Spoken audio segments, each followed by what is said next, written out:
জামাত আর আওয়ামী লীগের মধ্যে কোনো পার্থক্য নেই। সাংবাদিক ইলিয়াস ভাই কি বলে কথাগুলো শুনুন। এই জামাত ইসলাম আর আওয়ামী লীগের মধ্যে কোনো পার্থক্য নাই। ওরা ভারতীয় চর, তোমরা পাকিস্তানি চর।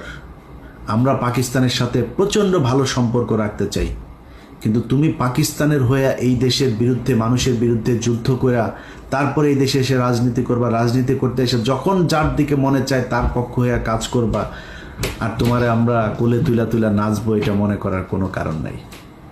এই কারণেই আজকের ভিডিওতে সবশেষ যেটা বলতে চাই, তোমাদের এই গত 15 বছরে তোমার দলের ভেতরে যত মানুষজন নির্যাতন সহ্য করেছে তাদের কাছে পারমিশন নিয়ে তারপরে সন্তোষ শর্মাকে কালকে স্টেজে উঠিয়েছিল কিনা? এই ইন্ডিয়ার সাথে কিছু করেছিল নাকি? খালেদা জিয়া, তারেক রহমান বিক্রি হয়ে গিয়েছিল, 5 তারিখে বিক্রি হয়েছিল। তো 5 তারিখের পরে বিএনপি খারাপ হয়ে গেল কেন হঠাৎ আপনার কাছে? আপনার বাল গজায় নাই যে এই আপনি যদি বিএনপির সাথে দ্বন্দ্ব করেন তাইলে ইন্ডিয়া আবার এখানে ঢুকবে? আচ্ছা, আপনি বললেন যে আপনি কি সবাই মাফ করে দিয়েছেন আপনি আওয়ামী লীগকে। চাচার সমস্যা কি? ভিডিও টিডিও আছে নাকি রয়ের কাছে?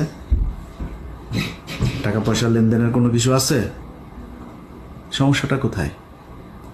আপনি এসে বললেন মাফ করে দিলাম, এটা আপনার কথা হওয়ার কথা না।